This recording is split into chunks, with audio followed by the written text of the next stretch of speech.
சமீபத்தில் அமெரிக்காவில் இருக்கிற எஃபிஐக்கு ஒரு கால் வருது.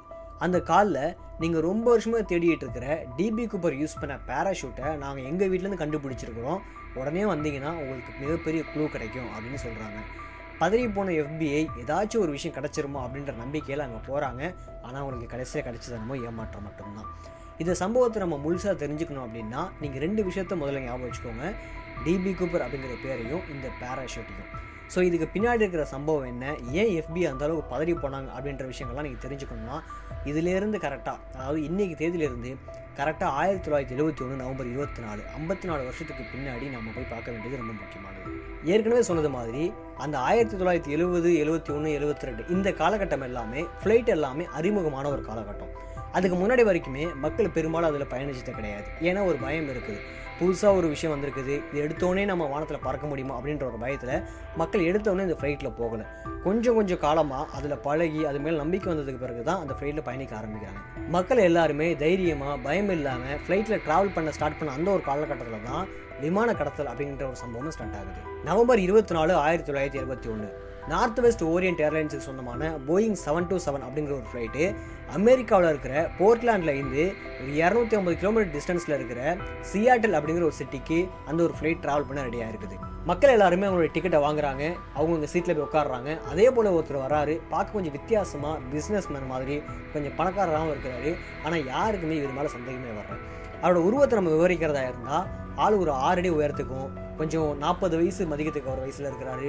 அதே போல் சன்கிளாஸ் போட்டிருக்கிறாரு, ஒரு லாங் கோட் ஷூட் போட்டிருக்கிறாரு, கையில் ஒரு சூட்கேஸ் வச்சிருக்கிறாரு, அந்த காலத்தில் யூஸ் பண்ணுற ஒரு சிகரெட்டையும் யூஸ் பண்ணிட்டு இருக்கிறாரு. போர்ட்லாண்டில் இருந்து சியாட்டலுக்கு போகிற 1 வே டிக்கெட் அவர் வாங்குறாரு. டிக்கெட்டில் அவரோட பேரை டான் கூப்பர் அப்படின்னு என்டர் பண்ணுறாரு. ஏர்போர்ட்லலாம் இன்னைக்கு இருக்கிற மாதிரியான செக்யூரிட்டி சிஸ்டம் அந்த ஒரு காலகட்டத்தில் இருந்துச்சு அப்படின்னா நிச்சயமாக கிடையாது. ஏவியேஷனில் காலங்கள் போக போக ஒவ்வொரு சம்பவங்களும் நடக்க தான் அவங்களோட செக்யூரிட்டி சிஸ்டம் கொஞ்சமாக டெவலப் பண்ணி இந்த ஸ்டேஜுக்கு கொண்டு வந்திருக்கிறாங்க. எப்படி தமிழ்நாட்டில் இருந்து இன்னொரு ஸ்டேட்டுக்கு போகிறதுக்கு பாஸ்போர்ட் தேவையில்லையோ அதே போல தான் அமெரிக்காவில் ஒரு ஸ்டேட்லேருந்து இன்னொரு ஸ்டேட்டுக்கு போகிறது பாஸ்போர்ட் தேவையில்லை அப்படின்றதுனால டான் கூப்பர் சர்வசாதாரணமாக ஒரே ஒரு டிக்கெட்டை மட்டும் வாங்கிட்டு அவர் ட்ராவல் பண்ண ஆரம்பிக்கிறாரு. ஃப்ளைட்டில் ஏறின டான் கூப்பர் அவருடைய 18C அப்படிங்கிற சீட் நம்பரில் போய் உட்காடுறாரு. 18C அப்படிங்கிறது ஃப்ளைட்டுடைய லாஸ்ட் ரோல ரைட் சைடில் இருக்குது. அவர் பக்கத்தில் இருக்க சீட்டில் யாருமே உட்காரல, அவர் மட்டுமே சிங்கிளாக ட்ராவல் பண்ணுறாரு. ஃப்ளைட்டு டேக் ஆஃப் ஆக ஸ்டார்ட் ஆகுது, வானத்திலே பறக்க ஆரம்பிக்குது. பறந்துக்கிட்டு இருக்கும்போது அந்த ஃப்ளைட்டில் மொத்தமாக இருக்கிற க்ரூ மெம்பர்ஸ்னு பார்த்தீங்கன்னா 2 ஏர் ஹோஸ்டர்ஸ் இருக்கிறாங்க, ஒரு பைலட், இன்னொரு கோ பைலட். ஸோ 4 பேர் தான் இருக்கிறாங்க. பேசஞ்சர்ஸ் மொத்தம் 36 பேர் இருக்கிறாங்க. 2 ஏர் ஹோஸ்டர்ஸில் ஃப்ளோரன்ஸ் அப்படிங்கிற ஒரு ஏர் ஹோஸ்டர்ஸை இந்த டான் கூப்பர் கூப்பிடுறாரு. கூப்பிட்டு தன்னுடைய பேக்கெட்டில் இருக்கிற ஒரு பேப்பர் எடுத்து கையில் கொடுக்குறாரு. அந்த பொண்ணு என்ன நினச்சிக்கிறாங்க அப்படின்னா இவர் ஏதோ ஃப்ளர்ட் பண்ணுறாரு, நம்மள்கிட்ட ஃபோன் நம்பரு ஏதோ ஒன்று கொடுக்குறாரு அப்படின்னு சொல்லிட்டு இதை பெருசாக எடுத்துக்கல, கேஷுவலாக கடந்து போகவும் செய்கிறாங்க. உடனே இதை பார்த்த டான் கூப்பர் என்ன சொல்கிறாருன்னா அந்த பொண்ணை மறுபடியும் கூப்பிடுறாரு. நீங்கள் நினைக்கிற மாதிரி இது அவ்வளோ ஈஸியான விஷயம் கிடையாதுமா, அதை எடுத்து ஃபஸ்ட்டு படிங்க அப்படிங்கிறாரு. படித்து பார்த்தா அதில் ஒரு விஷயம் எழுதியிருக்குது. என் கையில் இருக்கிற இந்த சூட் கேஸில் நான் பாம்பு வச்சிருக்கிறேன், நான் சொல்கிறத நீங்கள் செய்யலை அப்படின்னா இந்த பாம்பை வெடிக்க வச்சிருவேன் அப்படின்னு எழுதியிருக்குது. பார்த்த உடனே பதறி போனால் அந்த ஏர் ஹோஸ்டர்ஸ் என்ன பண்ணுறதுன்னு தெரியாமல் முடிச்சுட்டு இருக்கும்போது என் பக்கத்தில் வந்து உட்காருங்க அப்படின்னு சொல்கிறாரு. அவங்களும் வந்து உட்காடுறாங்க. அந்த சூட்கேஸை திறந்து காட்டுறாரு. பார்த்தா அது உண்மையிலேயே பாம்பு இருக்குது. இதுக்கப்புறம் தான் சம்பவமே ஸ்டார்ட் ஆகுது.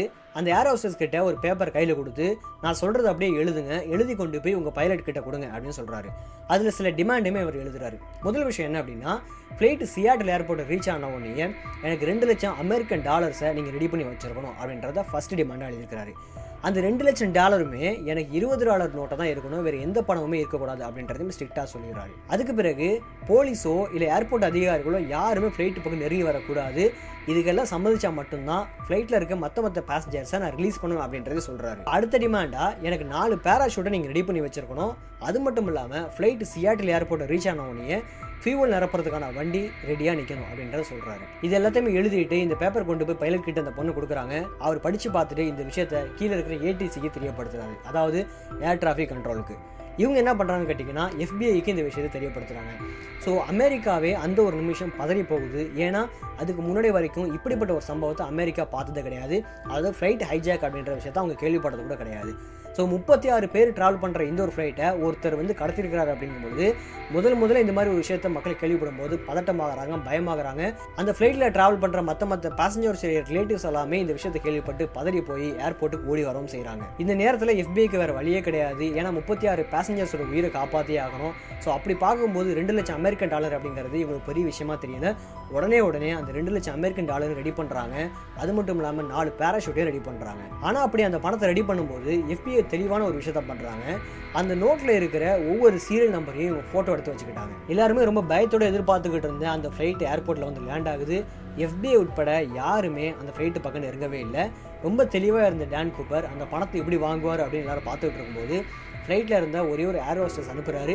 பணத்தையும் அந்த பேராஷூட்டையும் வாங்கிட்டு வர சொல்கிறாரு. அவங்க வாங்கிட்டு உள்ளே போகிறாங்க. வாங்கிட்டு உள்ளே போனதுக்கு அப்புறம் தான் அந்த 36 பேசஞ்சர்ஸையுமே டான் கூப்பர் ரிலீஸ் பண்ணுறாரு. ஒவ்வொருத்தராக கொஞ்சம் கொஞ்சமாக வெளியில் ஏறி போகிறாங்க. பணத்தையும் பேராஷூட்டையும் வாங்கின உடனே பைலட்டை ஃப்ளைட்டு மறுபடியும் டேக் ஆஃப் பண்ணி பக்கத்தில் இருக்கிற ரெனோ இன்டர்நேஷனல் ஏர்போர்ட்டுக்கு போங்கன்னு சொல்கிறாரு. பைலட்டும் வேறு வழி இல்லாமல் ஃப்ளைட்டை டேக் ஆஃப் பண்ணுறாரு. அப்படி பண்ணும்போது ஒரு கண்டிஷன் சொல்கிறாரு, எக்காரணத்தை கொண்டும் ஃப்ளைட்டு 10,000 அடிக்கு கீழே வரவே கூடாது, 10,000 அடியிலேயோ அல்லது 10,000 அடிக்கு மேலேயோ தான் பறந்துகிட்டு இருக்கணும் அப்படின்றத கண்டிஷனாக சொல்லிடுறாரு. டான் கூப்பர் சொன்னது மாதிரி ஃப்ளைட் பறக்க ஆரம்பிச்சு 10,000 அடி உயரத்தில் போயிட்டு இருக்குது. ரொம்ப ஸ்மூத்தாக போயிட்டு இருக்குது. காக்பீட்டில் இருக்கிற பைலட், கோ பைலட், அதே போல் ஒரே ஒரு ஏர் ஹோஸ்டஸாக இருக்கிற டினா மக்லோ அப்படிங்கிற ஒரு பொண்ணு, இவங்க 3 பேர் தான் இருந்துகிட்டு இருக்காங்க. அப்படி இருக்கும்போது ஃப்ளைட்டில் எந்த பேசஞ்சர்ஸுமே கிடையாது. இவர் ஒருத்தர் தான் இருக்கிறாரு. அந்த டினா மக்களோ என்ன பண்ணுறாங்கன்னா இவர் எட்டி பார்க்குறாங்க. அப்படி பார்க்கும்போது டான் கூப்பர் சொல்கிறாரு, நீங்கள் டோரை லாக் பண்ணிட்டு உள்ளே இருங்க அப்படின்றாரு. இவங்களும் சரி ஓகேன்னு சொல்லிட்டு காக்பீட்டோட டோரை லாக் பண்ணிட்டு அந்த 3 பேருமே உள்ளே இருக்கிறாங்க. ஸோ டான் கூப்பர் மட்டும்தான் பின்னாடி பேசஞ்சர்ஸ் ஏரியாவில் இருந்துகிட்டு இருக்கிறாரு. ஃப்ளைட் பறந்துட்டு இருக்கும்போது திடீர்னு ஒரு வைப்ரேஷன் ஆகுது. காக்பீட்டில் இருந்து இந்த டினா மக்களோ அப்படின்ற ஏர் ஹோஸ்டஸ் டோரை திறந்து பார்க்குறாங்க. ஃப்ளைட்டுக்குள்ளே டான் கூப்பர் இல்லை. ஸோ டான் கூப்பர் தப்பிச்சிட்டாரு. இதுக்கு பேர் ஒரு வழியே இல்லை. ஃப்ளைட்டை கொண்டு வந்து சியாட்டில் ஏர்போர்ட்டில் மறுபடியும் பொறுமையாக லேண்ட் பண்ணுறாங்க. லேண்ட் பண்ண உடனே FBI, போலீஸ், ஏர்போர்ட் அதிகாரிகள் எல்லாருமே ஃப்ளைட்டுக்குள்ளே வந்து செக் பண்ணி பார்க்குறாங்க. செக் பண்ணி பார்க்கும்போது டான் கூப்பரும் இல்லை. அவர் ஏதாவது பெருசாக எவிடன்ஸை விட்டு போயிருக்கிறாரா அப்படின்னு பார்த்தா அதுவும் இல்லை. 2 பொருளை தவிர. அந்த 2 பொருள் என்ன அப்படின்னா அவருடைய டையும் அந்த டையில் இருக்கிற ஒரு பிளாக் கலர் கிளிப்பும் மட்டும்தான். இந்த 2 எவிடன்ஸை வச்சு டான் கூப்பரை பிடிச்சிட முடியும் அப்படிங்கிற ஒரு நம்பிக்கையில் FBI அவங்களோட இன்வெஸ்டிகேஷனை ஸ்டார்ட் பண்ணுறாங்க. அது மட்டும் இல்லாமல் கர்னாலாக பார்த்தா 2 சாட்சி. அந்த 2 சாட்சி யார் அப்படின்னா, ஃபஸ்ட்டு அந்த டான் கூப்பர் பக்கத்தில் உட்காந்து பேப்பரை வாங்கி படித்து பார்த்த அந்த ஃப்ளாரன்ஸ் அப்படிங்கிற ஏர் ஹோஸ்டஸும், லாஸ்ட்டாக காக்பீட்லேருந்து எட்டி பார்த்த டினா மக்லோ அப்படின்ற ஏர் ஹோஸ்டஸ். இந்த 2 ஏர் ஹோஸ்டஸ் மட்டும்தான் கர்னாலாக பார்த்துருக்காங்க. மற்ற பேசஞ்சர்ஸ்லாம் இவரை பார்க்கலையா அப்படின்னா பார்க்கல. ஏன்னா அந்த விமானத்தை அவர் கடத்தும் போது விமானத்தை கடத்திருக்கிறாங்க அப்படின்ற விஷயமே பேசஞ்சர்ஸ்க்கு யாருக்குமே தெரியாது, இறங்கி போகிறது வரைக்குமே. இப்போ இவங்களுக்கு இருக்கிற எவிடன்ஸ் பார்த்தா கர்னாலாக பார்த்த 2 சாட்சி, அது இல்லாமல் அந்த டையோ கிளிப்பு மட்டும்தான். அந்த டையோ கிளிப்பில் இருக்கிற ஃபிங்கர் பிரிண்ட், அதில் இருக்கிற வேர்வையெல்லாம் வச்சு அவருடைய DNA சாம்பிளே எடுத்துடுறாங்க. இதெல்லாம் பண்ணிகிட்டு இருக்கும்போது அந்த 2 ஏர் ஹோஸ்டஸை வச்சுமே அவரோட உருவம் எப்படி இருக்கும் அப்படின்றத வரைஞ்சி அவரோட உருவம் இப்படி தான் இருக்கும் அப்படின்ற ஒரு முடிவுக்கும் வராங்க. ஸோ பார்க்கும்போது ஒரு 40 வயசு மதிக்கத்தக்க ஆளாக இருக்கிறாரு அப்படிங்கிறத இவங்க கன்ஃபார்ம் பண்ணவும் செய்கிறாங்க. அந்த ஒரு காலகட்டத்தில் இவருடைய ஃபோட்டோவை பிரிண்ட் பண்ணி அமெரிக்காவில் இருக்கிற எல்லா இடத்துலையுமே ஒட்டவும் செய்கிறாங்க. இவரை பார்த்து யாரெல்லாம் தகவல் கொடுக்குறாங்களோ அவங்களுக்கு கண்டிப்பாக பெரிய பரிசு தொகையும் பெரிய பணத்தொகையும் நாங்கள் கொடுப்போம் அப்படின்றதையும் FBI அனௌன்ஸ் பண்ணுறாங்க. இப்படி அனௌன்ஸ் பண்ணால் ஏதாவது அவரை பற்றின லீடு கிடைக்கும் அப்படிங்கிற கோணத்தில் ட்ரை பண்ணுறாங்க. ஆனால் எத்தனை வருஷம் ஆனாலுமே அவரை நாங்கள் பார்த்தோம் அப்படின்னு யாருமே முன் வந்து சொல்லவும் இல்லை. இதெல்லாம் ஒரு பக்கம் இருக்கும்போது டான் கூப்பர் அந்த ஃப்ளைட்லேருந்து எப்படி தப்பிச்சாரு அப்படின்றத நம்ம முதல்ல பார்க்கணும். அந்த சம்பவத்தை அவர் நிகழ்த்த ஆரம்பித்ததுலேருந்து அவர் ஃப்ளைட்டை செலக்ட் பண்ண விதத்துலேருந்து எல்லாமே ஒவ்வொரு விஷயத்தையும் பார்த்து ரொம்ப துல்லியமாக பண்ணியிருக்கிறாரு. ஏன்னா மற்ற ஃப்ளைட்டு மாதிரி சைடில் ஓப்பன் பண்ணுற டோராக இருந்துச்சு அப்படின்னா ஒரு ஃப்ளைட்டு பறந்துக்கிட்டு இருக்கும்போது ஒரு டோரை ஓப்பன் பண்ணுறது பாசிபிள் இல்லாத ஒரு விஷயம். ஸோ அப்படி இருக்கும்போது நம்ம ஏர் ஸ்டேஸ் இருக்கிற ஃப்ளைட்டாக பார்த்து செலக்ட் பண்ணால் தான் பறக்கும்போது ஓப்பன் பண்ணி நம்மளால் ஜம்ப் பண்ண முடியும் அப்படின்றத புரிஞ்சுக்கிட்டு இந்த ஃப்ளைட்டில் ட்ராவல் பண்ணணும் அப்படின்றது தெளிவாக பிளான் பண்ணி தான் அவர் ஃப்ளைட்டில் ட்ராவல் பண்ண ஸ்டார்ட் பண்ணியிருக்காரு. அந்த ஃப்ளைட்லேருந்து அவர் குதிச்ச இடத்த கண்டுபிடிக்கிறதுமே அவ்வளோ ஈஸியான சம்பவம் கிடையாது. ஏன்னா இதுக்கு பின்னாடி பல ஒர்க்கை FBI பண்ணியிருக்கிறாங்க. கரெக்டாக சொல்கிறதா இருந்தால் அந்த ஃப்ளைட்டில் அவங்க பறந்துக்கிட்டு இருக்கும்போது ஒரு வைப்ரேஷன் இருந்துச்சு அப்படின்னு நம்ம பார்த்தோம் இல்லையா, அந்த வைப்ரேஷன் எந்த இடத்துல கரெக்டாக இருந்துச்சு அப்படின்றத இந்த காக்பீட்டில் இருந்த பைலட் கிட்டையும் ஏர் ஹோஸ்டஸ் கிட்டையும் இவங்க ஃபஸ்ட்டு இன்வெஸ்டிகேட் பண்ணுறாங்க. அப்படி பண்ணும்போது கரெக்டாக ஒரு 8லேருந்து 8:15 அந்த இடத்துல தான் நாங்கள் வந்து இந்த ஒரு வைப்ரேஷனை கண்டோம் அப்படின்றத சொல்கிறாங்க. அப்படி பார்க்கும்போது ஃப்ளைட் இந்த இடத்துலேருந்து இந்த இடத்துல 8:15க்கு கரெக்டாக எங்கே ட்ராவல் பண்ணிச்சு அப்படின்னு பார்க்கும்போது அந்த ரெனோ ஏர்போர்ட்டில் இருந்து சியாட்டில் ஏர்போர்ட் 2க்கும் நடுவில் இருக்கிற ஒரு அடர்ந்த காட்டில் தான் இந்த ஃப்ளைட்டு ட்ராவல் பண்ணியிருக்கு. அதுவும் நைட் 8:15 அப்படிங்கும்போது ரொம்ப இருட்டான ஒரு இடத்துல தான் ட்ராவல் பண்ணியிருக்கு அப்படின்றது FBI முடிவு பண்ணுறாங்க. ஸோ காட்டுக்கு மேலே ட்ராவல் பண்ணும்போது அவர் குதிச்சார் அப்படின்னா கண்டிப்பாக காட்டில் மட்டும்தான் அவர் லேண்ட் ஆகிருக்கணும் அப்படிங்கிறதுனால அவங்க பல பேரும் அந்த காட்டில் போய் தேடுறாங்க, பல ஃபோர்ஸை இறக்குறாங்க, தேடி பார்க்குறாங்க, விடிய தேடுறாங்க, பல நாட்கள் தேடுறாங்க. ஆனால் ஒரு சின்ன க்ளூ கூட அவங்களுக்கு கிடைக்கவே இல்லை. அவர் கேட்டு வாங்கின 4 பேராசூட்டில் 2 பேராசூட்டை தொடாமல் 2 பேராசூட்டை மட்டும் மாட்டிக்கிட்டு பணத்தோட பேகையை மாட்டிக்கிட்டு தான் கீழே குதிச்சிருக்கிறாரு. ஸோ இவர் பேராசூட்டை கேட்டு வாங்கின விதத்தை வச்சு பார்க்கும்போதும் பேராசூட்டை பற்றி தெளிவாக நாலேஜ் இருக்கிற ஒருத்தரால் மட்டும்தான் அப்படி கேட்க முடியும், அது செலக்ட் பண்ணி எடுக்க முடியும் அப்படின்றதையும் FBI புரிஞ்சுக்கிறாங்க. ஸோ இவர் இதுக்கு முன்னாடி ஆர்மியில் எதுவும் ஒர்க் பண்ணியிருப்பாரா அப்படின்ற கோணத்துலையும் இந்த விசாரணையை கொண்டு போகிறாங்க. இவங்க கிட்ட என்ன எவிடன்ஸ் இருந்துச்சோ அதை மட்டுமே வச்சு இவங்க இன்வெஸ்டிகேஷன் ஸ்டார்ட் பண்ணி கொண்டு போயிட்டு இருக்கிறாங்க. ஏதாச்சும் ஒரு விதத்தில் லீடு கிடைக்குதா அப்படின்னா பல வருஷங்கள் போனாலுமே அதை பற்றின எந்த ஒரு லீடுமே கிடைக்கல, ஒரு சின்ன க்ளூ கூட கிடைக்கவே இல்லை. டான் கூப்பர் அப்படிங்கிற பேர் எப்படி டிபி கூப்பர் அப்படின்னு ஹிஸ்ட்ரியில் மாறி இருக்கு அப்படின்னா, அந்த சம்பவம் நடந்த காலகட்டத்தில் எல்லா மீடியாவும் எல்லா நியூஸும் இதை பற்றி பேசுகிறாங்க, எழுதுகிறாங்க, நிறைய டிபேட்லாம் பண்ணிகிட்டு இருக்கிறாங்க. அப்படி பண்ணிகிட்டு இருக்கும்போது பர்டிகுலர் ஒரே ஒரு நியூஸ் சேனல் என்ன பண்ணிடுறாங்கன்னா, டான் கூப்பர் அப்படிங்கிற பேரை தப்பாக டிபி கூப்பர் அப்படின்னு மென்ஷன் பண்ணிடுறாங்க. ஸோ இந்த ஒரு பேர் டிபி கூப்பர் அப்படிங்கிறது டான் கூப்பர் அப்படிங்கிறத விட கொஞ்சம் ஸ்டைலாகவும் சொல்கிறது கொஞ்சம் ஈஸியாகவும் எல்லாருக்கும் சீக்கிரம் கொஞ்சம் மனப்பாடம் ஆகுற மாதிரி ஒரு பேராக இருக்குது. அப்படிங்கிறதுனால வரலாற்றில் இன்றைக்கி வரைக்கும் டான் கூப்பர் அப்படின்றத தாண்டி டிபி கூப்பர் அப்படின்னே இந்த கேஸை சொல்லிட்டு வந்துட்டு இருக்கிறாங்க. இது நடந்து 9 வருஷம் கழிச்சு கரெக்டாக 1980 கொலம்பியாவில் இருக்கிற ஒரு கிராமம், ஒரு ஆற்று ஓரத்தில் இருக்கிற ஒரு கிராமத்தில் ஒரு குட்டி பையன் என்ன பண்ணுறான்னு கேட்டிங்கன்னா, அந்த ஆற்று ஓரத்தில் இருக்க மணலை வச்சு விளாண்டுக்கிட்டு இருக்கான். அப்படி விளையாண்டுக்கிட்டு இருக்கும்போது அவன் கையில் ஏதோ ஒன்று சிக்குது. அதை எடுத்து பார்க்குறான். எடுத்து பார்த்தா உள்ளே ஒரே பணமாக இருக்குது. இது எடுத்துகிட்டு போய் உடனே அந்த பையன் என்ன பண்ணுறான், அவங்க அம்மா கிட்ட காட்டுறான். அவங்க அம்மா என்ன பண்ணுறாங்க, உடனே போலீஸ்க்கு இன்ஃபார்ம் பண்ணுறாங்க. FBI வராங்க. FBI வந்து அந்த பணத்தை வாங்கி பார்க்கும்போது அதில் சில கட்டு பணம் இருக்குது. அது ஒருவேளை டிபி கூப்பர் கடத்திட்டு போன பணமாக இருக்குமா அப்படின்னு சொல்லிட்டு ஏற்கனவே அவங்க நோட் பண்ணி வச்சிருந்த சீரியல் நம்பரோட இது மேட்ச் பண்ணி பார்க்குறாங்க. அக்யூரேட்டாக மேட்ச் ஆகுது. இதுதான் டிபி கூப்பர் கடத்திட்டு போன பணம் அப்படிங்கிறது. ஆனால் அதுலேயே ஒரு ட்விஸ்ட் என்ன அப்படின்னா, கடத்திட்டு போன $2 லட்சம் பணமும் இதில் இருந்துச்சு. ஆனால் இல்லை, கொஞ்சம் பணம் மட்டும் தான் இருந்துச்சு. இந்த இன்சிடென்ட்டுக்கு அப்புறம் தான் FBIக்கு தலைவலி ஸ்டார்ட் ஆகுது. குழப்பமும் ரொம்ப அதிகமாகுது. ஏன் அப்படின்னா $2 லட்சம் அமெரிக்கன் டாலரில் எதுக்காக கொஞ்சம் பணம் மட்டும் இங்கே வந்துச்சு அப்படின்றத அவங்க தலையை போட்டு பிச்சுக்கிறாங்க. அப்படி ஃப்ளைட்லேருந்து அவர் குதிக்கும் போது கரெக்டாக குதித்து லேண்ட் ஆகி எஸ்கேப் ஆகிட்டார் அப்படின்னா இந்த பணத்தை அவர் வைக்க வேண்டிய அவசியம் கிடையாது. இதுக்கு சில பேர் என்ன சொன்னாங்க அப்படின்னா, அவர் தூக்கிட்டு போக வேணாம் அப்படின்னு நினச்சிட்டு கொஞ்சம் பணத்தை மட்டும் இங்கே அவர் ஒழிச்சு வச்சு போயிருக்கலாம் அப்படின்னு சில பேர் ஒரு தியரியை சொன்னாலும், இன்னும் சில பேர் என்ன சொன்னாங்கன்னா, அவர் மேலேருந்து கீழே குதிக்கும் போது கண்டிப்பாக அடிப்பட்டு அவர் இறந்துருக்கான வாய்ப்பு இருக்குது. ஸோ அதில் சதறி போன பணம் தான் இங்கே கடந்திருக்கணும் அப்படின்னு சொல்கிறாங்க. ஒருவேளை அப்படி அவர் கீழே விழுந்து இறந்து போயிட்டார் அப்படின்ற ஒரு உண்மையாக இருந்தால் கூட $2 லட்சம் எதுக்காக கொஞ்சம் பணம் மட்டும் இங்கே இருக்குது, மிச்ச பணம் எங்கே போணுச்சு அப்படின்ற ஒரு டவுட்டும் இருக்குது இல்லையா? அதுக்கான ஒரு ஆன்சர் கிடச்சிச்சா அப்படின்னா இன்றைக்கும் கிடைக்கல.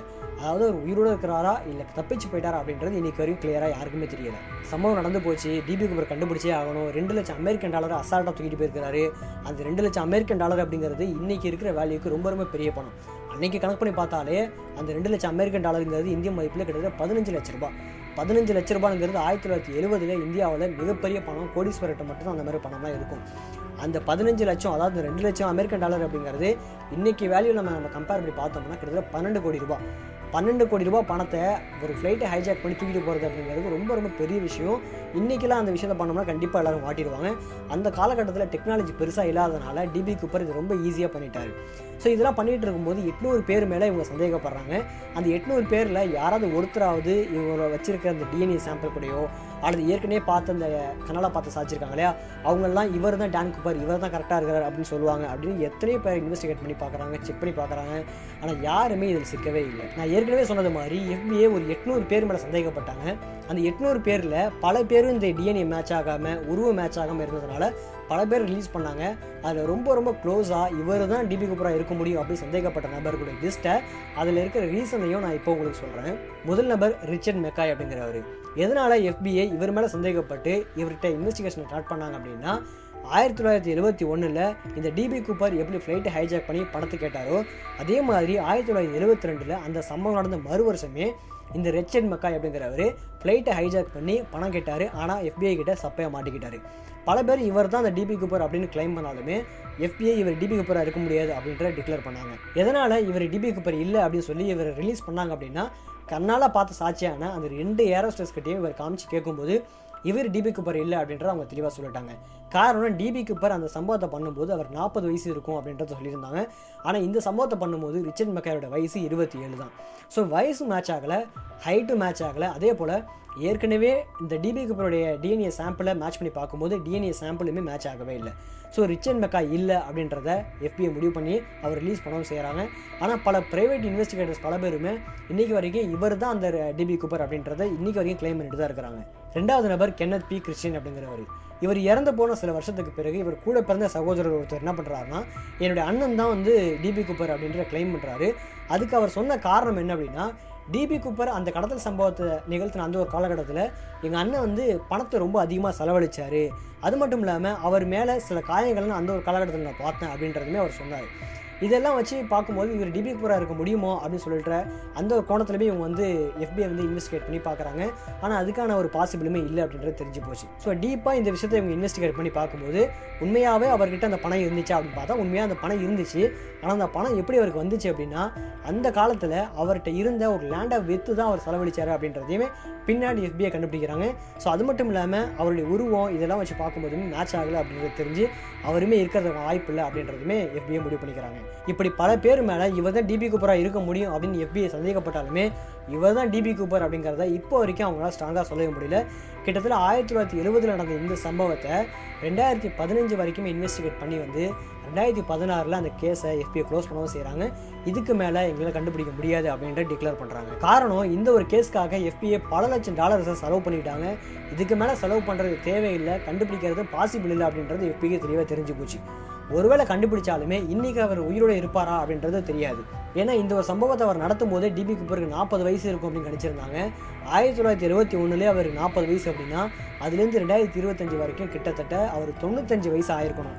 ஒருவேளை இந்த சம்பவத்தை அவர் பண்ணிட்டு தப்பிச்சு போயிருந்தார் அப்படின்னாலுமே 95 வயசு வரைக்குமே அவர் உயிரோடு இருப்பாரா அப்படின்றது தெரியாது. ஸோ உயிரோடு இருக்காரா இல்லையா அப்படின்னு தெரியாதவரை நம்ம தேடி கண்டுபிடிச்சி இதுக்கு மேலே நம்ம நேரத்தையும் நம்முடைய பணத்தையும் செலவழிக்க வேணாம் அப்படிங்கிற ஒரு முடிவில் FBI 2016 இந்த கேஸை க்ளோஸ் பண்ணிட்டாங்க.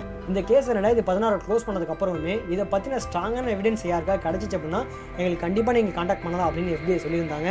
ஆனால் அப்படியே கிடைச்சாலுமே இந்த கேஸை அவங்க ஓப்பன் பண்ணி இதை இன்வெஸ்டிகேட் பண்ணுவாங்களா அப்படின்றது இப்போ வரைக்கும் யாருக்கும் தெரியாது. எது எப்படியோ டிபி கூப்பர் பற்றி மக்கள் மத்தியில் இன்னைக்கு வரைக்கும் இருக்கிற 2 டாக்கு. அதில் முதல் விஷயம், அவர் ஃப்ளைட்லேருந்து குதிக்கும் போதே எங்கேயோ விழுந்து உயிருக்கு போராடி இறந்துட்டாரு அப்படின்னு சொல்கிறாங்க. இன்னும் சில பேர் இல்லை அவர் தப்பிச்சு போய் இந்த உலகத்தில் ஏதோ ஒரு நாட்டில் ஏதோ ஒரு மூலையில் ரொம்ப சந்தோஷமாக வாழ்ந்துகிட்டு இருக்கிறாரு அப்படின்னு சொல்கிறாங்க. ஒருவேளை ரெண்டாவதாக சொல்கிறது மாதிரி அவர் தப்பிச்சு போய் உலகத்தில் எங்கேயோ வாழ்ந்துகிட்டு இருந்தார் அப்படின்னா டிபி கூப்பர் மாதிரியான ஒரு சம்பவக்காரன் உலகத்தில் இதுக்கு முன்னாடி இல்லை, இதுக்கப்புறம் வருவார் அப்படின்றது தெரியாது. ஸோ உண்மையாகவே சொல்லப்போனால் டிபி கூப்பர் ஒரு சம்பவக்காரன் தான். ஃபைனலாக இந்த சம்பவக்காரன் டிபி கூப்பர் பற்றி உங்களுக்கு ஏதாவது தியரி பெர்ஸ்பெக்டிவ் ஏதாவது இருந்துச்சு அப்படின்னா கமெண்ட்டில் சொல்லுங்கள். நானும் பார்க்குறோம், மற்றவங்களும் பார்க்கட்டும். நம்ம இதே மாதிரி ஒரு இன்ட்ரெஸ்டிங்கான வேற ஒரு சம்பவத்தில் பார்க்கலாம். Until then, thank you.